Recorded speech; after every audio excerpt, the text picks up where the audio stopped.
¿Qué tal, amigos? Nuevamente les saluda a su amigo y hermano en Cristo, Antonio García Hernández. Es su canal Estudiando el Verbo.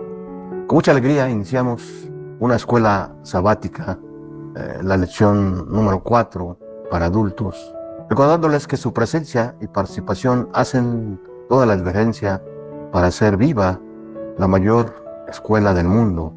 Y no solo eso, también en estos momentos disfrutamos juntos, número 1, el estudio de la palabra de Dios, la oración, el compañerismo y las maneras de cumplir la visión de salvar personas para el reino de Dios. Sean todos bienvenidos. Y es la lección número 4, titulada Defendamos la verdad, para el 27 de abril del año 2024. En esta semana vimos que a lo largo de los siglos, hombres y mujeres estuvieron dispuestos a experimentar el martirio en lugar de renunciar a su fe en Cristo. La historia de su compromiso con Cristo renueva nuestro propio compromiso. También aprendimos algunos principios bíblicos que motivaron a los valdenses y a reformadores posteriores como Hus y Jerónimo a permanecer fieles al Señor sin importar nada, incluso ante la amenaza de muerte del mismo poder que mató a Policarpo, es decir, a Roma, pero en su fase papal. Y antes de abrir la palabra de Dios, como siempre, quiero invitarles para que tengamos una palabra de oración. ¿Me acompañan? Oremos. Bendito sea nuestro Padre que estás en los cielos, alabado y glorificado sea tu santo nombre, Señor. Porque solamente tú mereces toda la suprema alabanza, gloria, por los siglos de los siglos. Padre eterno, en esta hora suplicamos el perdón de nuestros pecados. Límpianos, purifícanos, Señor. Queremos ser un grato olor, Señor, para ti.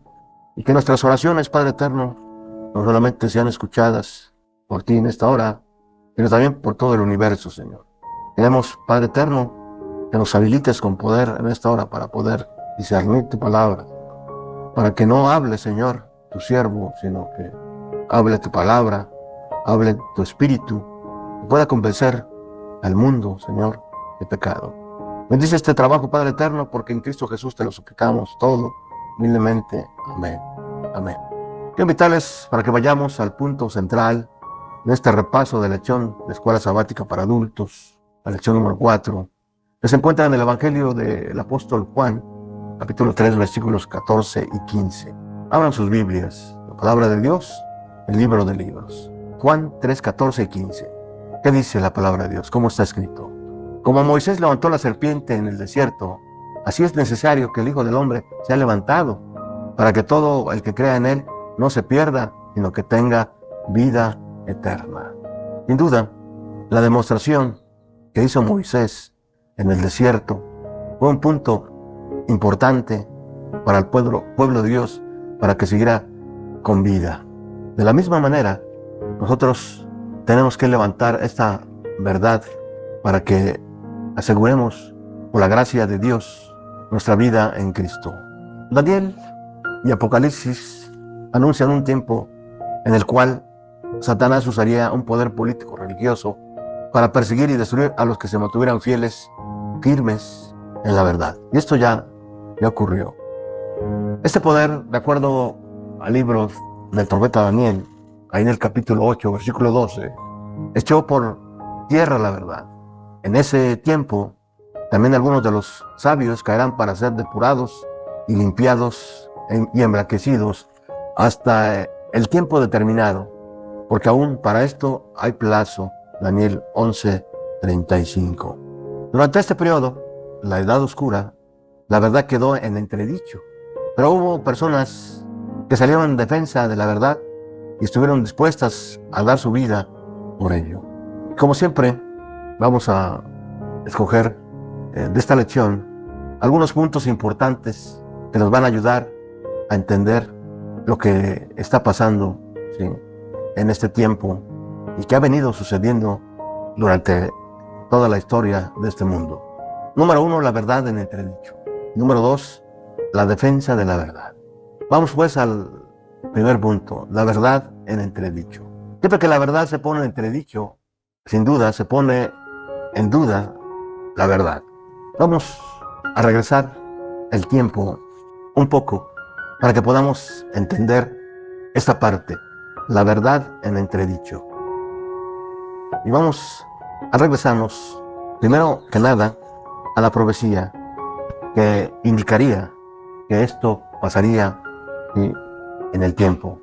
Para ello quiero invitarles al libro de Daniel, capítulo 7, versículo 25. Tomen sus Biblias, la palabra de Dios. Daniel 7:25. Daniel 7:25.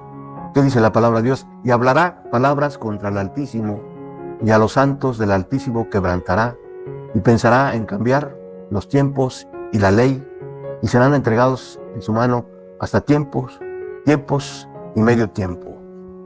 En esta cita, sin duda, hay varios símbolos que tenemos que definir para poder entender esta cita, para poder entender lo que sucedería en el tiempo.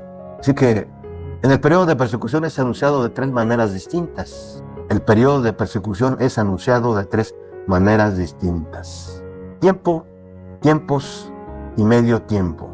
Es el periodo de persecución. Veamos, esto se encuentra en Daniel 7:25, 12:7 y también en Apocalipsis 12:14. Son tres citas que mencionan esta simbología y que equivale a 1260 días. Apocalipsis 11:3 y 12:6. Son días proféticos equivalentes a 42 meses. Apocalipsis 11:2 y 13:5. Tanto en la antigüedad como en la actualidad, durante la genérica de un mes es de 30 días. Por 42 meses equivale a 1260 días proféticos. La palabra tiempo es sinónimo de año, mientras que la palabra tiempos es usada por Daniel y significa literalmente dos tiempos, es decir, un año más 2 años más un año y medio año es igual a 3 años, es igual a 12 meses más 24 meses más 6 meses, esto es igual a 42 meses. 42 meses por 30 equivale a 1260 días proféticos. Todas las expresiones indican que en un solo periodo, 1260 días, todas las expresiones indican un solo periodo, 1260 días. Bajo el principio de día por año, que se encuentra en Ezequiel 4:6 y Números 14:34, este periodo de persecución abarca 1260 años de historia, ¿sí? 1260 años literales. Entonces, 1260 días proféticos equivalen a 1260 días, o más bien años literales, bajo el principio de día por año, Ezequiel 4:6. Vamos rápidamente a esa cita. Ezequiel 4:6. Ezequiel 4:6. Dice la palabra de Dios: cumplidos estos, te acostarás sobre tu lado derecho segunda vez, y llevarás la maldad de la casa de Judá 40 días, día por año te lo he dado, dice el Señor. Yo digo amén. Tiempos de persecución. ¿Qué periodo histórico abarca la persecución de 1260 años anunciada por Daniel y Apocalipsis? Cuando de Roma surgen 10 reinos políticos, las tribus que invadieron el imperio, aparecería otro reino que derribaría 3 de los 10 reinos. Vamos a Daniel 7:23, 25 para corroborar esto que estamos diciendo. Daniel 7:23 al 25. Dijo así: la cuarta bestia será un cuarto reino en la tierra, el cual será diferente a todos los otros reinos, y a toda la tierra devorará, trillará y despedazará. Es decir, devorará a toda la tierra, dice. Vamos a ver. Versículo 24. Y los 10 cuernos significan de que aquel reino se levantarán 10 reyes. Noten que una bestia en profecía son reinos o reino. Sigue diciendo el versículo 24. Y a 3 reyes derribará. Versículo 25. Y hablará palabras contra el Altísimo. Y los santos del Altísimo quebrantará y pensará cambiar los tiempos y la ley, y serán entregados en su mano tiempos y medio tiempo, es decir, 1260 años literales. Ahora bien, ¿cuándo empezó este tiempo? En el año 538. ¿Por qué en ese año? porque la Iglesia romana obtiene poder político cuando fueron vencidas 3 tribus que avanzaban el arrianismo. Esas tribus eran los érulos, vándalos y ostrogodos. Pero en el año 1798, el general francés Berthier, bajo las órdenes de Napoleón, toman cautivo al Papa, acabando con la supremacía de la Iglesia romana. Fue en el año 1798. Si nosotros hacemos una operación aritmética, 538 a 1798, nos encontramos que es el periodo en el que se le permite a la bestia o al cuerno pequeño hacer guerra contra los santos y vencerlos. Tal como se profetizó, Dios preparó un lugar para ayudar a la iglesia fiel, el desierto, es decir, en lugares poco habitados. Apocalipsis 12:6 al 14. En el tiempo de dificultades y persecución, los creyentes fieles se mantuvieron firmes en defensa de la verdad, refugiados en el amor y el cuidado de Dios. Vamos a leer primero la primera cita, Apocalipsis 12, del 6 al 14. Apocalipsis 12, del 6 al 14. ¿Qué dice la palabra de Dios? Y la mujer huyó al desierto, donde tiene un lugar preparado por Dios, para que allí la sustenten por 1260 días. Ya hemos dicho que la mujer en profecía tiene un significado, y el significado es que la mujer es el pueblo de Dios o la iglesia. Versículo 7, después hubo una gran batalla en el cielo. Miguel y sus ángeles luchaban contra el dragón, y luchaban el dragón y sus ángeles, pero no prevalecieron ni se halló ya lugar para ellos en el cielo, y fue lanzado fuera el dragón, el gran dragón, la serpiente antigua, que se llama Diablo y Satanás, el cual engaña al mundo entero. Fue arrojada a la tierra y sus ángeles fueron arrojados con él. En este versículo 9, la Biblia nos revela quién es ese dragón, quién es la serpiente antigua. Dice la Biblia que se llama Diablo y Satanás, el cual engaña al mundo entero. ¿Por qué la gente pone en entredicho la verdad? Porque ha sido engañada por el diablo, quien dice Jesús que él es el padre de la mentira.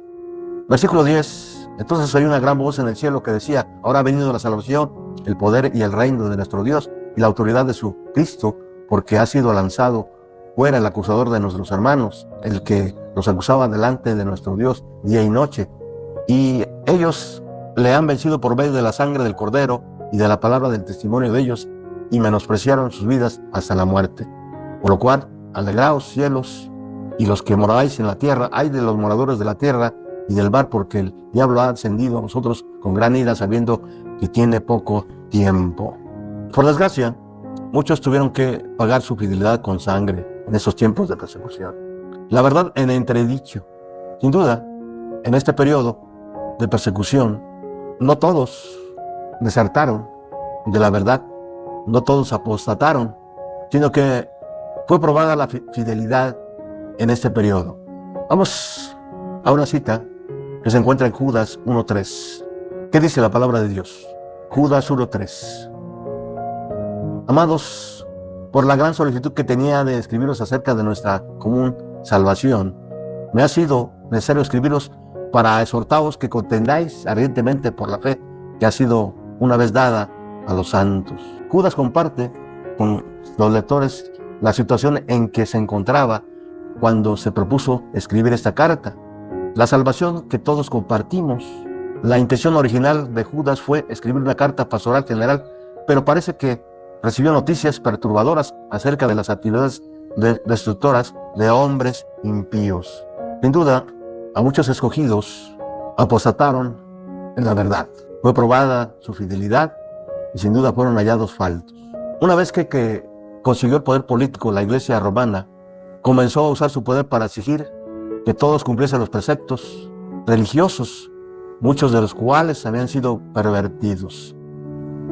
Vemos aquí en esta parte entonces que la Iglesia romana usó su poder político para que todos cumpliesen sus preceptos religiosos, es decir, por la fuerza obligó a muchos a que pervirtieran la sana doctrina, las enseñanzas de Cristo Jesús. A esto se añadió una corrupción creciente entre la cúpula religiosa para evitar que el vulgo, es decir, el pueblo, se rebelase contra su autoridad, arrebatándole lo más precioso, la palabra de Dios.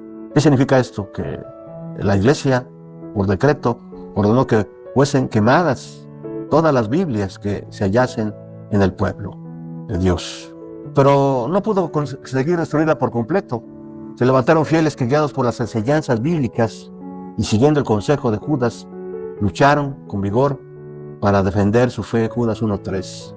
Vigorizados por el poder de la palabra, diseminaron sin temor sus enseñanzas, fortalecidos por las promesas como la de Apocalipsis 2:10, donde menciona la iglesia de Esmirna, una de las iglesias con las cuales Jesús envió mensajes para que se mantuvieran fieles y firmes en medio de la apostasía, en medio de las obras de Satanás. Fueron fieles hasta la muerte, de acuerdo a Apocalipsis 2:10, sabiendo que recibirían la corona de vida. Quiero invitarles para que vayamos a la palabra de Dios en Apocalipsis 2:10. Apocalipsis 2:10. ¿Qué dice la palabra de Dios? No temas en nada lo que vas a padecer. He aquí, el diablo echará a algunos de vosotros en la cárcel para que seáis probados y tendréis tribulación por 10 días. Sé fiel hasta la muerte y yo te daré la corona de vida. ¿Qué es lo que promete Dios a todos aquellos fieles en medio de tribulaciones? Si son fieles, la corona de vida. No hay nada que temer entonces por la muerte. Podrán destruir el cuerpo, pero la fe no. Vamos al segundo punto rápidamente, la defensa de la verdad. Hay 3 aspectos en esta parte de la lección. ¿Cómo podemos defender la verdad? ¿Qué ejemplo podemos llevar a cabo para poder hacerlo? Compartiendo la Biblia como los valdenses. Vamos a la palabra de Dios en Hechos 5:29. Hechos 5:29. Tomen sus Biblias. Hechos 5:29. Respondiendo Pedro y los apóstoles dijeron: es necesario obedecer a Dios antes que los hombres. Es una afirmación en ese tiempo muy firme y valiente por parte de Pedro. Pero es claro cuando dice: es necesario obedecer a Dios. Es imprescindible que así lo hagamos. Esta es una afirmación aún más contundente que otra que Pedro y Juan habían hecho anteriormente, Hechos 4:19, con un mayor énfasis en el hecho de que no podían escoger entre una cosa sin obedecer a Dios, no importa cuáles pudieran ser las consecuencias. Pedro Baldo, de ahí proviene el nombre de Valdenses, que vivió en 1140 a 1218, era un rico empresario francés que renunció a sus riquezas por predicar a Cristo. Fundó el movimiento de los pobres de Lyon, conocido como los valdenses. El Papa Alejandro III aceptó su voto de pobreza. Poco después, Francisco de Asís, quien vivió desde 1181 a 1226, que hizo también un voto de pobreza aprobado por el Papa Inocencio III, fundó el movimiento franciscano. Para entonces el Papa Lucio III había condenado como herejes a los seguidores de Pedro Baldo. Sin embargo, los franciscanos se convirtieron en un pilar de la Iglesia romana, mientras que los valdenses eran perseguidos hasta casi la extinción. ¿Por qué? Por su fidelidad a la palabra de Dios, por defender la verdad. Los primeros fueron fieles al Papa, es decir, los franciscanos, mientras que los segundos, es decir, los valdenses, fueron fieles a Dios, a las enseñanzas de la Biblia. ¿Qué caracterizó a los valdenses frente a los franciscanos? Fueron los primeros en disponer de la Biblia en su propio idioma. Hasta entonces solo estaba disponible en latín, griego y hebreo. Al ser un libro prohibido, lo copiaban en cuevas, escondidos de los papistas que los asediaban. Siempre llevaban consigo porciones bíblicas que en momentos oportunos compartían con otros, dándoles esperanza y ánimo en el Señor. Conservaron durante los siglos verdades bíblicas que conocían. Eran conocidos por su fidelidad y devoción. Además, aldeas enteras se convertían tanto en el sur de Francia como en el norte de Italia, en Piamonte. Por último, la mayor parte de estas aldeas fueron arrasadas por el papado y sus habitantes masacrados. Y esa era la estrategia que tenía Satanás para que se cumpliera lo que el profeta Daniel dice en el capítulo 7, versículo 25, quería guerra contra los santos y los derrotaría. Pero Dios no permanecería indiferente ante esto y levantó hombres como Juan Wycliffe, quienes fueron el lucero de la Reforma. Quiero invitarles para que vayamos rápidamente a la palabra de Dios en el libro de Proverbios 4:18. Proverbios 4:18. ¿Qué dice la palabra de Dios? Abran sus Biblias. Proverbios 4:18. Mas la senda de los justos es como la luz de la aurora, que va un momento hasta que el día es perfecto. Cuando amanece la luz, comienza a aparecer casi imperceptible en el horizonte y se va tornando cada vez más brillante hasta que llega la gloria plena del día. De la misma forma, la luz de la verdad brilla cada vez más sobre el sendero de los justos.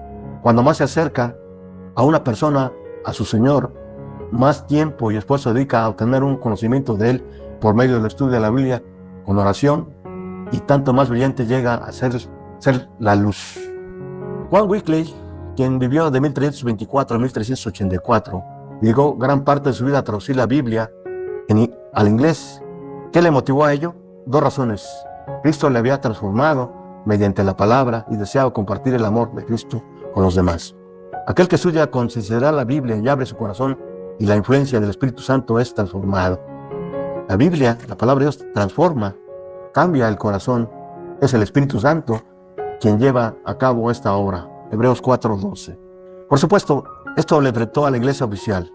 Gracias a sus contactos con altos cargos de Inglaterra, Juan evitó la muerte en manos de la iglesia.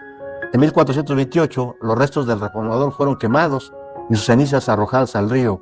Sus cenizas esparcidas se convirtieron en un símbolo de su legado. La pequeña luz de la verdad que encendió Juan Wycliffe llegó a Bohemia, donde Juan Hus tomó su legado. De esta manera, la verdad se fue abriendo paso hasta los albores de la Reforma. El día comenzaba a clarear. Otro reformador que nos muestra esta lección es Juan Hus y otros que llevaron a cabo esta obra fortalecidos por la fe. Quiero invitarles para que vayamos rápidamente a la palabra de Dios, el libro de libros, en 1 de Juan 5:12. 1 de Juan 5:12. Tomen sus Biblias. Juan 5:12. 1 de Juan 5:12. El que tiene el Hijo tiene la vida, y el que no tiene el Hijo no tiene la vida. Interesante. Tras Juan Wycliffe se levantaron otros reformadores, como Juan Hus, que vivió del 1370 a 1415, Jerónimo, quien vivió de 1360 a 1416, Tyndale, quien vivió de 1494 a 1536, y Hugo Latimer, quien vivió de 1490 a 1555. Todos estos reformadores antecedieron a Martín Lutero en la Reforma. ¿Qué les dio valor para llevar adelante sus reformas y enfrentar los problemas y la muerte? Número 1, creyeron en las palabras de Cristo. ¿Qué más? La fuerza de Cristo les bastaba para superar las pruebas, como dice el apóstol Pablo. Todo lo puedo en Cristo que me fortalece, Filipenses 4:13. Hallaban gozo en participar de los sufrimientos de Cristo. Su fidelidad era un poderoso testimonio para el mundo. Miraban más allá del presente hacia el futuro glorioso. Sabían que la muerte era un enemigo derrotado. Se aferraban a las promesas de Dios, de la palabra de Dios. Juan Hus fue encarcelado y finalmente quemado en la hoguera. Desde la cárcel escribió: cuán misericordioso ha sido Dios conmigo y cuán admirable me ha sostenido, así como las promesas de Dios sostuvieron a su pueblo en el pasado, también nos sostienen a nosotros hoy. Esto sin duda estaba profetizado, ya lo leímos ahí en el libro de Daniel, capítulo 7, versículo 25, donde dice: y a los santos del Altísimo quebrantará. ¿Se cumplió esta profecía? Sí. No solamente Juan Hus murió, sino muchísimos.